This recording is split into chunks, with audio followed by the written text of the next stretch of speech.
And Kris McCusker joins us now from the 680 News Center. And Kris, good news for people who are looking at the dollar because it closed pretty high today.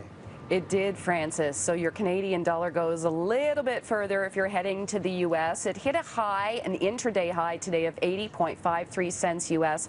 So that's about a 2-year high. And what's interesting is it wasn't really anything that was happening in the U.S. We heard from the U.S. Federal Reserve.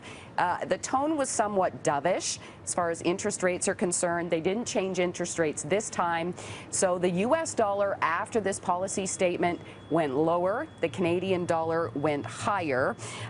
So the Canadian dollar is still one of the best performers in the world. And yes, it's a good thing for consumers.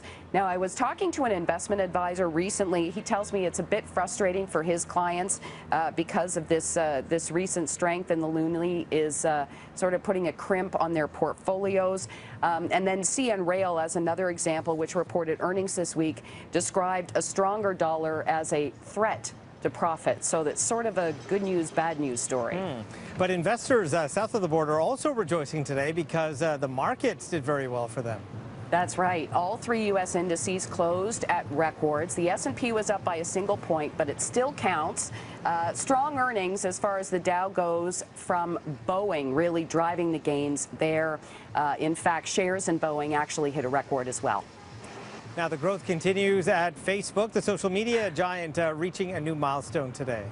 Yeah, it's true. The earnings came in from Facebook, revenue better than expected, mobile ad revenue better than expected. Monthly users hit 2 billion. That was also better than expected. And then get this, 1.32 billion daily active users. That's a 17% increase in a year. Hard to believe. Now, Facebook stock is up 13% in the past 3 months. It hit its most recent all-time high on Monday of $166 a share. And Francis, if you had bought this way back when, the IPO price was $38 a share.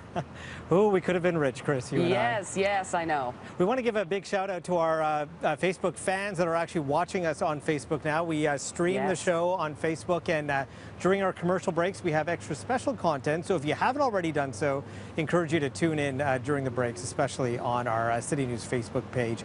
But let's move on to chocolate. I'm a big fan, you know, and one of the bars is seeing big demand now for exotic new flavors. Yeah, exotic is a good word. How about a wasabi KitKat or maybe a green tea KitKat? I'll pass on the wasabi, but maybe the tea?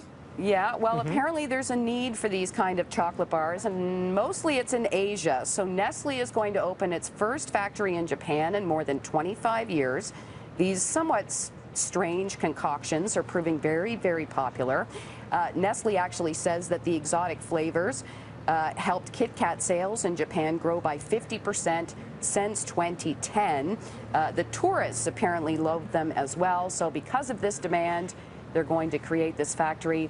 It's not really clear if we're going to see the wasabi KitKat in Canada anytime soon, but I'll keep you posted on that. But let's be honest, if you were a tourist there, I think you would try it too, wouldn't you? Well, why not, right? When in Rome, as they say. Exactly, when in Japan. So many people, you know, start searching for a new job, apparently because they don't like their boss. Now, I wonder what it would be like working for, I don't know, Kate, Wills, Harry? I feel like it would be pretty good. I'm just guessing. I'm going on, you know, what I sort of think based on what I see on TV. Let's talk about the job description. They are looking for a senior communications officer. And Francis, maybe we have the training for this. I'm not sure. The work is related to their Royal Foundation. So it's a mid-senior level role. It's based at Kensington Palace. And the job means managing daily news flow to the media, ensuring items are accurate and positively reported and received by audiences via traditional digital and social media. Sounds good so far. You'll be required to conduct research for special projects, contribute to strategic discussions, and provide support to the overall household communications team. They want someone with experience, preferably someone with a degree, and preferably someone with experience in the charity sector. And one little note here, you need to have the ability to handle sensitive information with tact and discretion at all times. The salary on the LinkedIn job posting was not included.